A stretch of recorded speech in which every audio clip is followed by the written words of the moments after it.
ResortLoop.com is brought to you by Joffrey's Coffee and Tea Company. Enjoy Joffrey's new single origin coffee, Peru Cafe Femenino. Available at Joffreys.com and at the Joffrey's kiosks throughout the Disney parks and resorts. And the best part, the sale of Joffrey's Coffee Cafe Femenino gives back to worthy projects and programs that enhance the lives of women and their families in coffee communities. That's Joffreys.com. Hi, Tim. Hi, Bob, or Bob and Tim. This is Monica from the Mouse in Our House podcast and the Resort Loop blogging team, and I just wanted to congratulate you both on the 300th episode of your wonderful show. So we expect to hear so much more from you in the coming years, and let's get this one started. Bing bong! Please stand clear of the doors. Por favor, manténganse alejado de las puertas.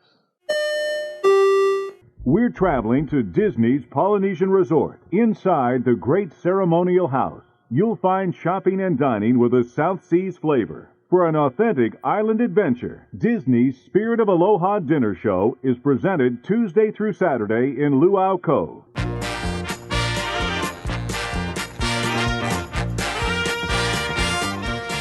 Hey everybody, thanks for joining us. I'm Tim Scott. I'm Bob Collar. And thank you, Monica Pinto, off the top of the show, Bob. Absolutely, yeah. She's got that great little podcast over there as well. She does with her family, her husband, and great blogger. She has helped us out tremendously on our blogging team. She is a member of the Standard over at our website, ResortLoop.com. Right, and just a great Disney fan, great Super Looper, and we appreciate the kind words. I don't know why she said years, Tim. Are we talking years? We made a commitment. We did make a commitment. We're here for Looper Nation. Absolutely. Absolutely. Tim, very excited about this show today. I am very excited. We're going to talk about a park that we don't talk about nearly probably as much as we should. Right. But I think with stuff coming up there, we're going to be talking a lot more about the Animal Kingdom coming up. Absolutely. And this in particular, I have always wanted to do this. I've never taken the time to do it, but we decided we needed to talk to somebody who's actually done it. Of course, we're talking about the Wild Africa Trek. And would you like to introduce our guest, Tim? Joining us in Looper Nation today on ResortLoop.com is the fantastic and good friend of the show, Catherine Holloway. Hi, Catherine. Hi, good morning. Good morning. How you doing today? Good, great. Good. A beautiful sunny day, 85 degrees here in Northeast Ohio. I know. No. So, Catherine, you went down to Walt Disney World, about last fall, correct? It was around fall? We went in October. Okay, all right. And you decided, now, we got to get this out of the way, because we do know your husband. And he wanted to make sure that I asked you, how did he get you to go to Walt Disney World? Because you had denied him for years. This is true. It was more of my daughter. She was turning 21, and we asked her what she wanted for her birthday, and she wanted a family vacation, and that was one of her choices. Ah, very good. One of the more reasonable choices. Okay, I got to ask, what were some of the other choices? What was the competition? Hawaii and Europe. Oh, yeah. Who needs to go to Europe? So she, we just really sort of talked about it and tried to find a fun, feasible way to get there and to make this happen for the period of time we wanted to go. So, and it just happened to work out that she was on break in October, which is a low population time to go as well. So that worked out really well for us to do that. Right. Which was great. But I'm glad, it's funny. It's like after, he had gone once before, and then she had gone with her grandmother before, but it was just kind of nice that we all went together and experienced it actually as adults, which was totally different. Oh, yeah. Yeah. When you've got a child who's, a little bit older, it's a whole different experience. Yeah, it actually is. I mean, you get to do a little bit more together and just kind of enjoy different parts of it that you normally may not be able to do if you have like a younger child. Sure. Because they're off doing. So that was nice. It was a fun family vacation. Now, the other nice thing is you didn't have to worry about a stroller 'Cause I know my kids, they'd still want the stroller at 17 and 15 just because, I mean, Disney is so amazing with their accessibility for everyone. Right. So, for all different age groups.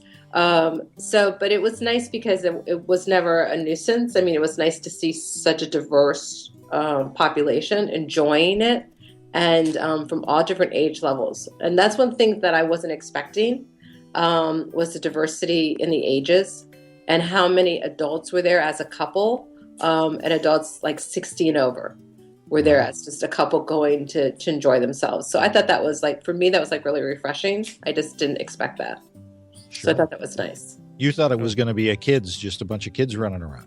I wasn't sure what to expect, but I'm not really into large crowds. So I really didn't want to wait in line. I didn't understand the fast pass until I actually got there.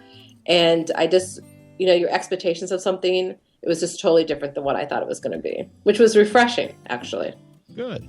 Which is nice. Yeah, of course. Yeah. So got to ask you, you did the Wild Africa trek. Was this something you had planned ahead of time, or when you got there, was it spur of the moment? I really wanted to do it, and I looked into it before I left, but I couldn't wrap my head around it at first.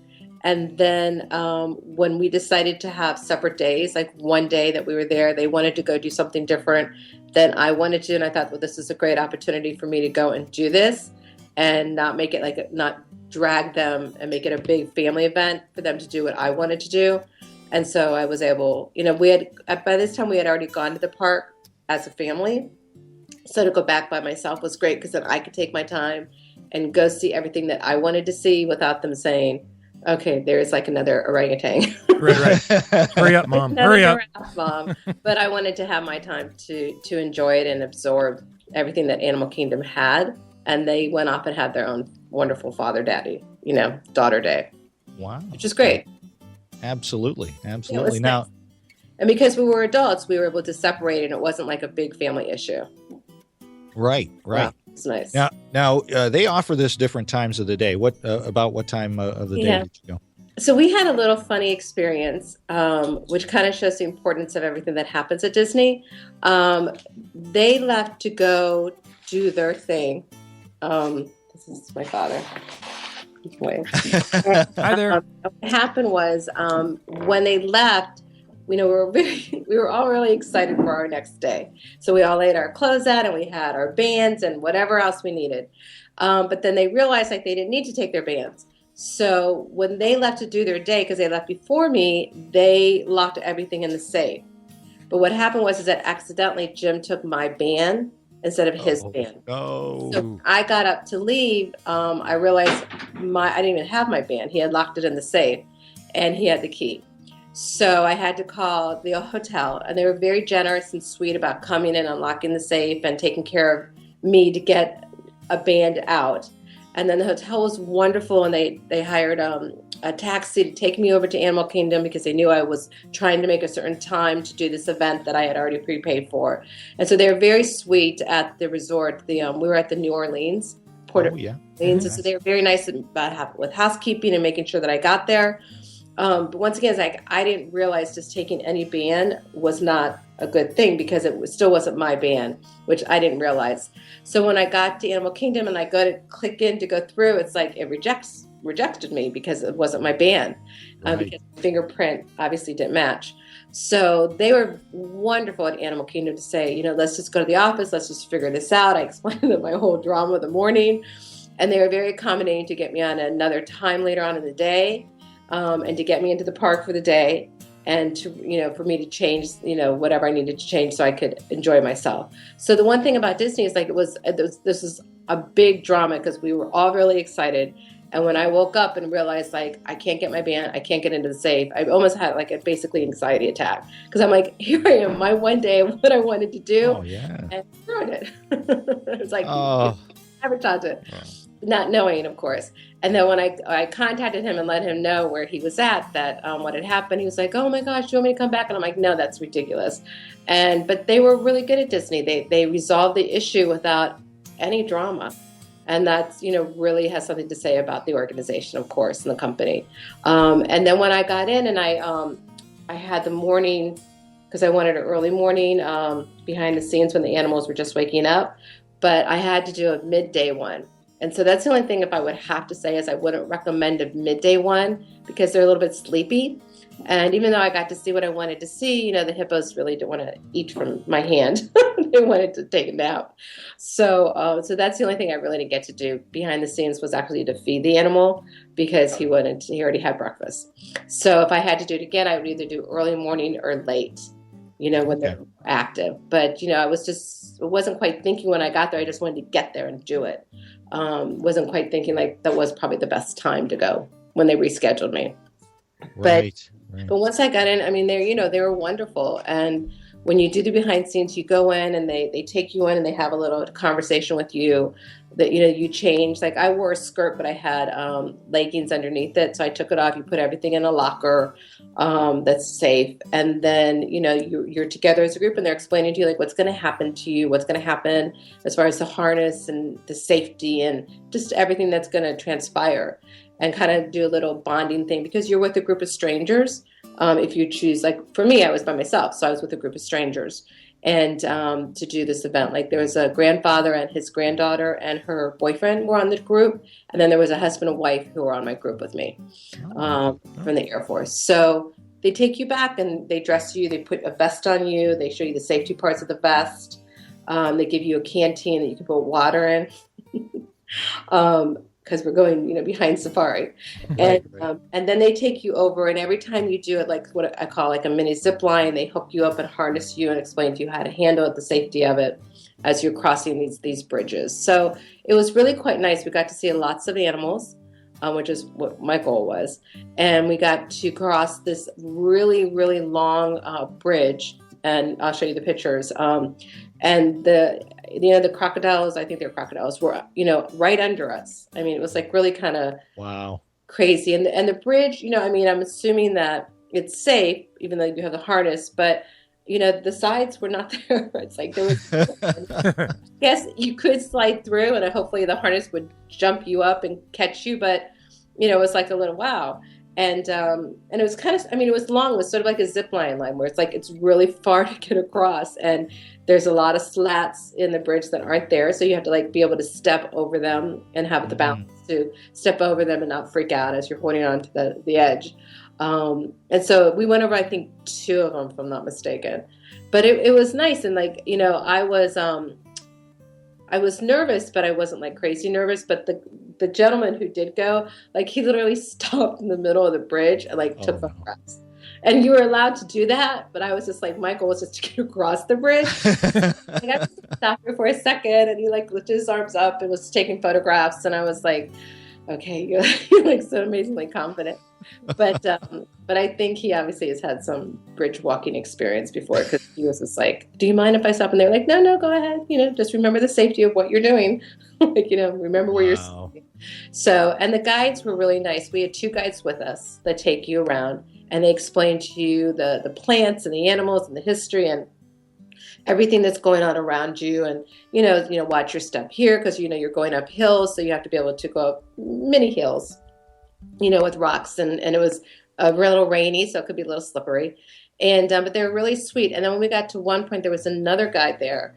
And it was interesting, like you don't even realize it, but they give you this whole photo package of you afterwards, and you can go online and they're your photographs, you can download them, do whatever you want, and you don't even realize that there was this another person in a tree somewhere like taking photographs of you. And so at the very end, when you're like, oh my gosh, and they're amazing photographs. I'll bring them in to show you, but they're just really awesome, and it really adds to your scrapbook because you're taking your own camera and you're taking pictures of whatever you want to take pictures of, but it's nice to have someone take a picture of you, during the experience. And it's really quite awesome because you really see like, wow, I'm really up high and they really are right there, and there's different points that you're crossing where the alligators are. I forget if they're alligators or crocodiles, I'm sorry. And then there's a point that you're standing behind them as you're watching them on the bank right below you. And there were hippos that we could see or feed. But as I said, when I went, they had already had breakfast. And then there's a couple other animals. And when we had lunch, the lunch was really, really sweet. They take you to this like safari hut where they have, I think they probably do other conferences and things that take place there as well. And you pre-ordered your lunch. So I'm a vegetarian. So they gave me my vegetarian thing with a wooden spoon that you eat with. Other people ordered whatever they wanted to eat according to what their dietary needs were, or even none. And they gave you this beautiful mango punch to go with your lunch. And so you're sitting on this patio, and literally like the giraffes are like right behind you, and the zebras. And it's like really feel for a minute like you're not in Florida. It's like it was such a wonderful just breathing moment for me. And the food they gave you, like for me as a vegetarian, like it was this 3-tier thing that everybody got like in these metal dishes. And it was so delicious and so wonderful. It was like way more than you could even eat. And they had dessert and appetizers and just this wonderful meal. I mean, the food was amazing. It was really, really amazing. Actually, the people that got the traditional meals, like they got shrimp and really, really neat food as well. Like not just like a peanut butter and jelly sandwich, like really something awesome. And mine was awesome as well. And then you had some time just to hang out and recoup and just relax and enjoy the people you were with. And they also then were taking pictures of you if you chose to, as a group or with the animals behind you. So I definitely took some, of course, with the giraffes behind me. Wow, incredible. Which was really, really quite nice. And then they continuously made sure that you had water in your canteen or that you were drinking. And they gave you these cloth towels after this one part that was a little bit more exerting to put around your neck or to wipe your face if you wanted to. So it was really like, at first I'm like, I don't even really feel that hot. But once I put it around my neck, this cool towel was just like so like safari-ish. And it was just like so relaxing. Like you really felt special. Re-energized kind of. It was fun because when we were on our vehicle, you could see some of the other vehicles that were going in the traditional safari, the one that like, anybody can go on. Mm-hmm. But it was really neat that we were like, actually, when we went off the path and then went to this totally different area that, you couldn't see. Because when we went as a family on the first day, because we did go there on Monday, as soon as we got there on Sunday, but we went there on Monday. So get mommy's thing out of the way. And so we saw, we went on that one safari. So I saw like where we went. And then when I went on this one, I could see the difference. Just well worth it. I mean, for me, I'm just glad I did it by myself and that I did what I wanted to do at Disney. I think there were lots behind the scene things that are always tempting to do, like the history of Disney. I thought it would be fun for us to do. And there was a cooking one I thought it would be fun for us to do. But you have to sort of like pick and choose. You only have so much time and so many days. Right. Which was nice. So I'm glad that I took the time to do one of the things that was really high on my list to do, since I'll probably never really make it to Africa, to actually go on a true safari. And I thought it was really somewhat real. I've never been on a real safari, but the animal choices and what we saw were just like really, and they were very up close too. That's it. I wasn't expecting. I really wasn't expecting for me to be having lunch and having a giraffe like right there. Wow. Now I'm afraid of heights. So the bridges that you're crossing, how high about are these bridges? I don't know. I mean, they're pretty high. I don't know feet. I'm sure it probably says somewhere in a brochure, but you never feel like you're in danger. I think that's the one thing. It's like you don't feel like the harness isn't on right, that there's not someone there covering your back. And so even if you're scared of heights, you have the railing to hold on to, you have the harness behind you, your feet are in control of walking across it. So it's not like you don't have any control. And so even if you're scared of heights, like this one was really funny. Actually, the two people that were in the Air Force, the one woman, like she actually flew the planes, and the other guy did like more mechanical work or whatever. I don't know. And so he actually had a fear of heights, even though his wife was a pilot. But he, he's just like, you just have this mental inner strength to get across it. I mean, you're going from point A to point B. It's not like zip lining when you're scared of heights. Like we've zip lined before. Yeah. You really don't have as much control in zip lining because you're taking this thing and you're zipping across. And, I've seen people that they were too small, they were too skinny, and their weight couldn't get them across. Oh, so wow. They had to use their upper body strength to pull the cord. But for this, it's like you have, your feet are flat on the bridge, you're holding the side. So I wouldn't use that as a reason not to do it. And I think it would just make you feel so accomplished if you did do it. Okay. How was that? How was it leaning? I saw some video of Disney puts out, and they show people leaning over the crocodiles, the crocodile pit. Yeah. What was that like? I mean, people can do that. Like the gentleman I said, like he stood in the middle and took pictures. But I mean, people can do that. And, most of the crocodiles were kind of like sleeping, but a couple of them were active, and they were like fighting with each other, or whatever crocodiles do with each other. But that part wasn't scary to me. I don't know. I just felt like the harness had my back, and I knew that I wasn't going to fall into the crocodile pit. I mean, I didn't feel like I was in danger. So, I mean, they're there, and sometimes they make, they're active and they make sounds or they bite each other. And which my crocodiles did. They bit each other, and the water splattered everywhere. But it wasn't a scary thing. I mean, it's scary when you see a crocodile up close anyway, because they're like just so massive.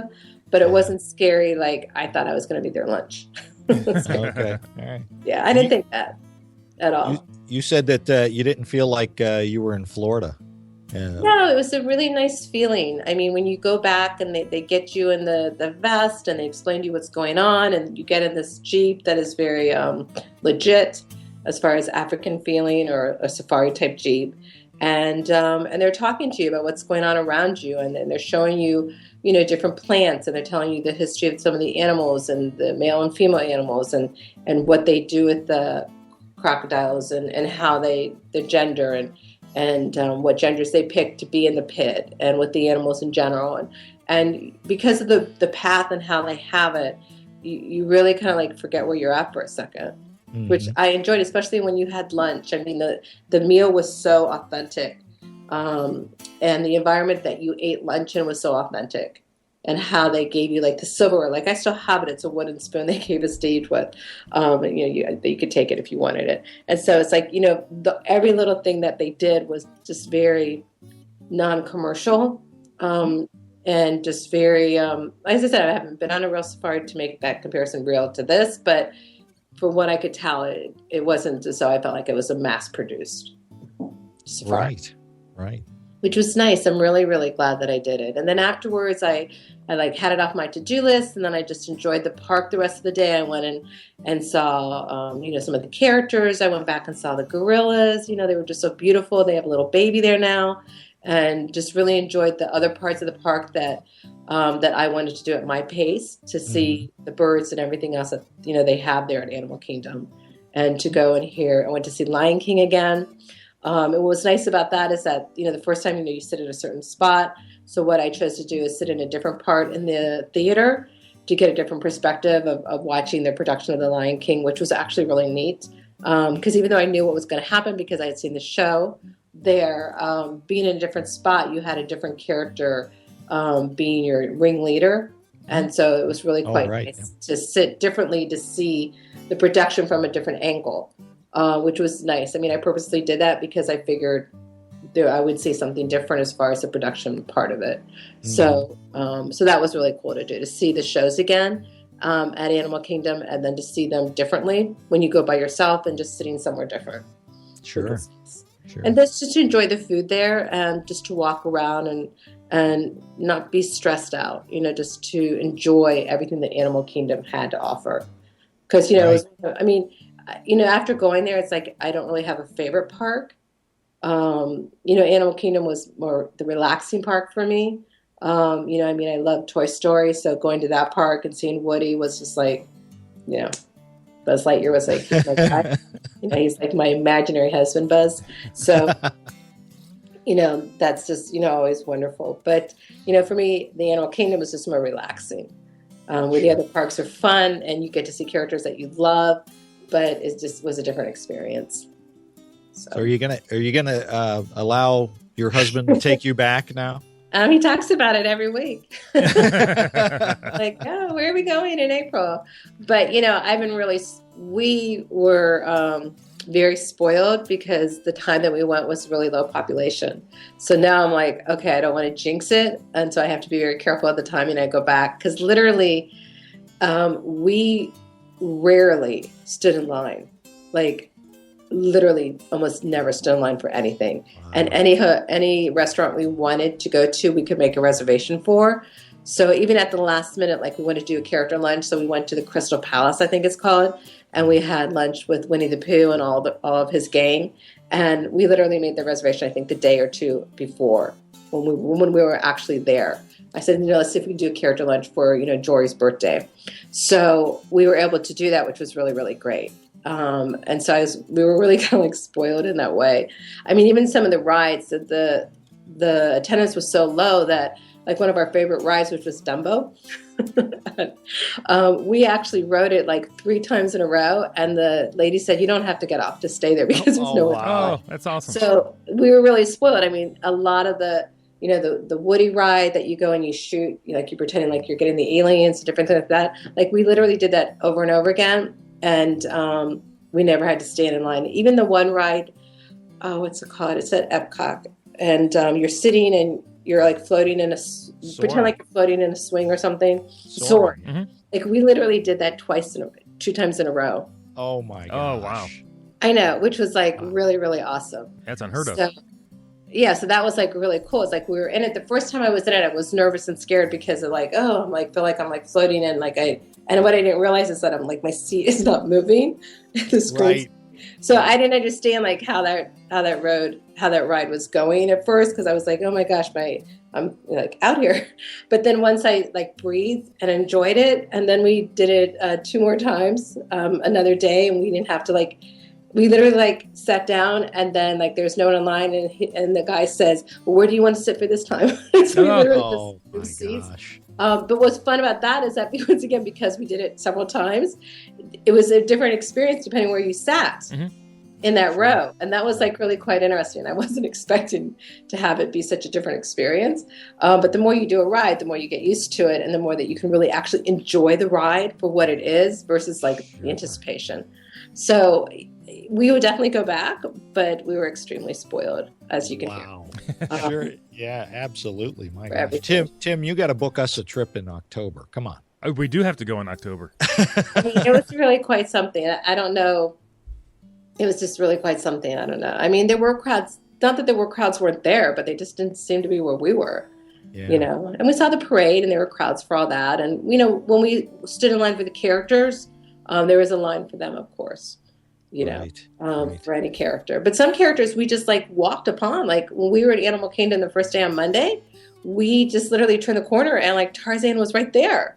And like, I don't think anyone realized he was going to be there. So we went up to him and I'm like, hi, this is my daughter Jory. It's her birthday. And he's like, was a total character and she couldn't handle it. And she's like, oh my God, he's like half naked. And she's 21. So I'm not saying, it's just kind of like, so it was really kind of funny, the whole Tarzan experience, because he was just so in character. It was like so freaky. He never used words. He just made sounds.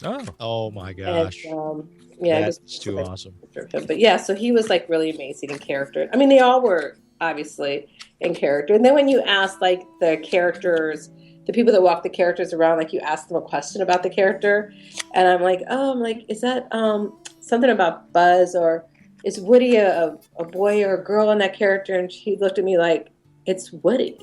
Like, right. What kind of question are you even asking me? So it was kind of funny because when you try to get the employees off guard, they don't allow you to do that. No. Which was kind of, which was fun because it's like you try to like see if you can trick them.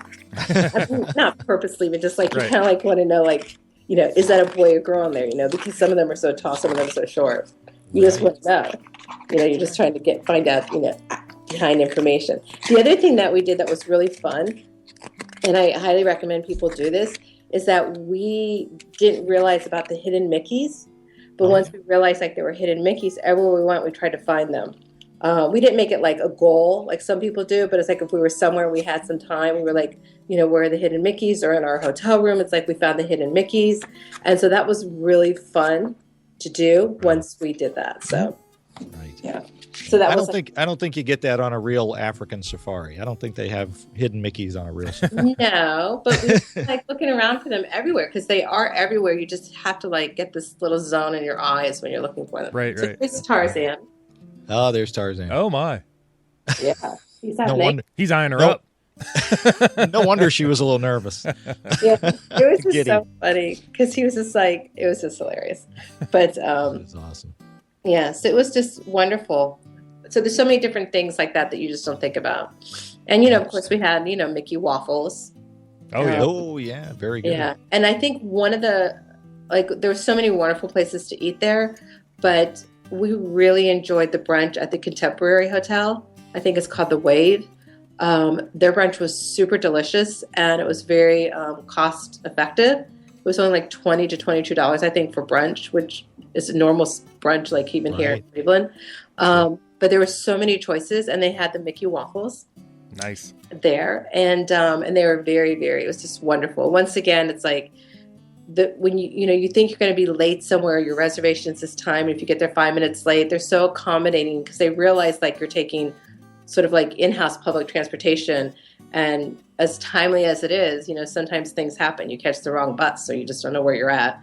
And so everyone was always really accommodating to that, which I thought was really nice. Just like when I went to Animal Kingdom, like, okay, you've had a bad morning. We're going to make this better for you. And they were extremely accommodating to make sure that, whatever was going to happen to me was going to be positive, which was nice.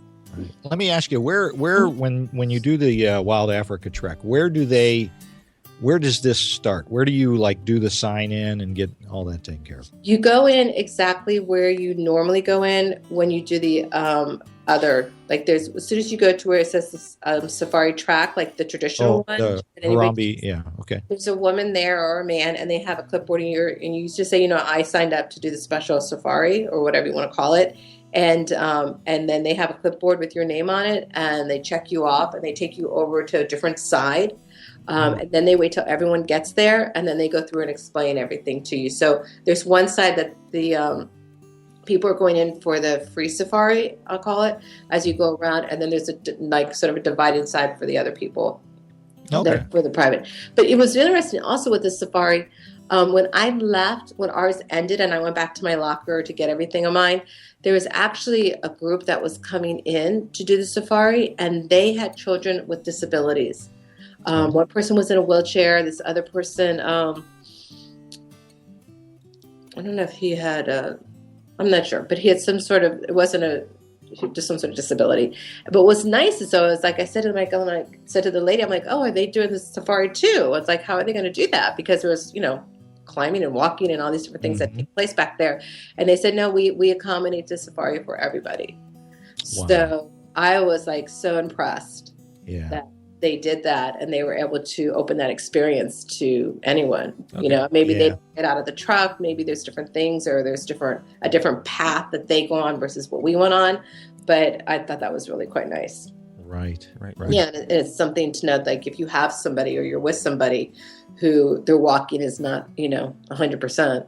And I have a bad knee, so I was a little nervous, okay, is this going to take my knee over the top? But it wasn't that way at all. And anytime you wanted to rest or take a break, it was fine. Okay. I was going to ask how demanding it was for the average person, but it sounds like it's pretty accommodating.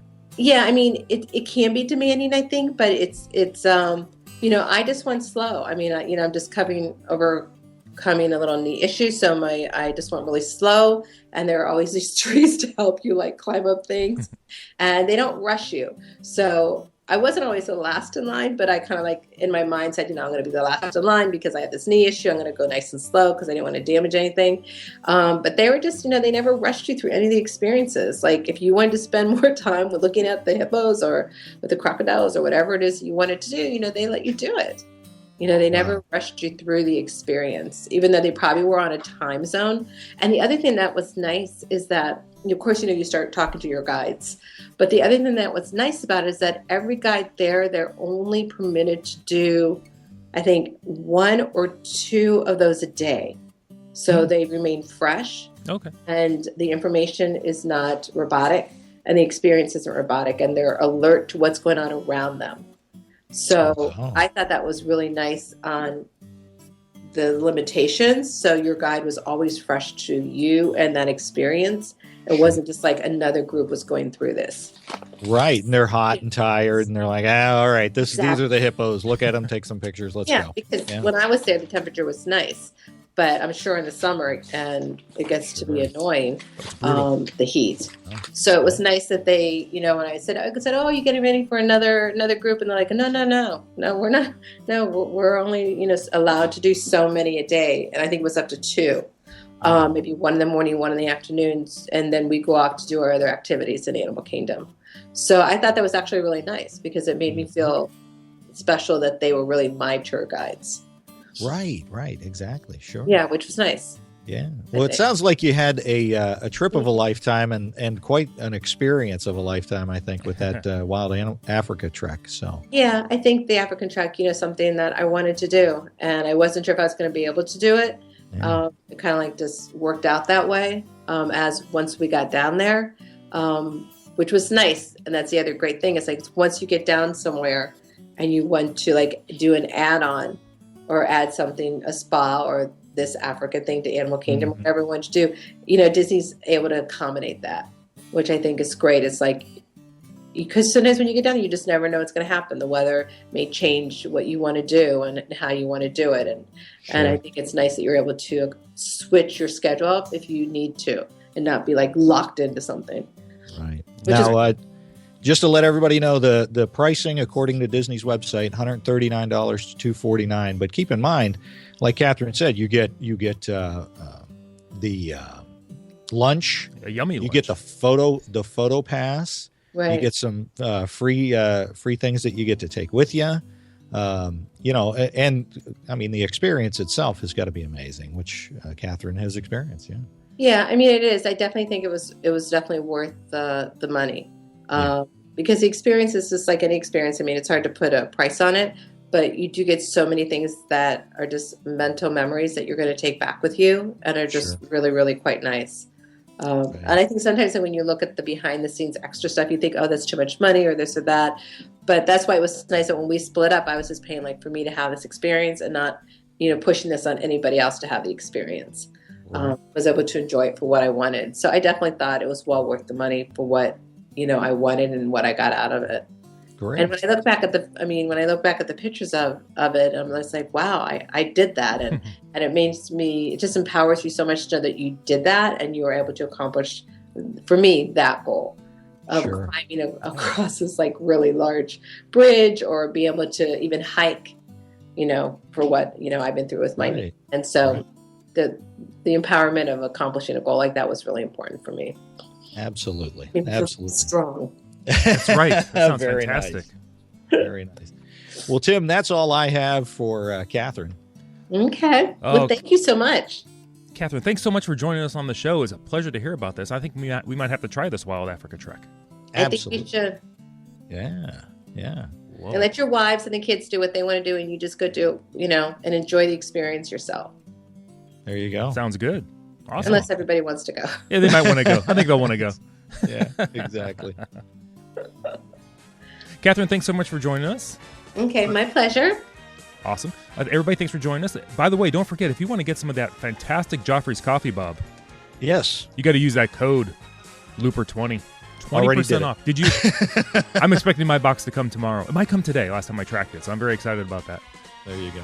Awesome. Everybody, thanks for joining us. I'm Tim Scott. You can find me on Twitter at ResortLoopTim, on Facebook at TimResortLoopScott, and that website, ResortLoop.com. I'm Resort Loop Bob on the Twitter and Instagram. Like us on Facebook. Rate us on iTunes if you'd be so kind. Don't forget My Dizmatch. And what else should folks do, Tim? You could always listen to us on the Stitcher. Everybody, thanks for joining us. This has been The Gateway to the Magic. See you, everybody.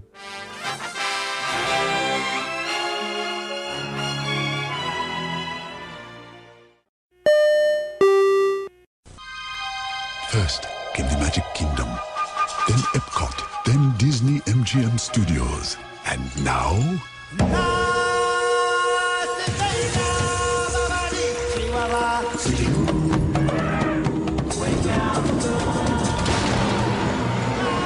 Introducing the most adventurous Walt Disney World theme park ever.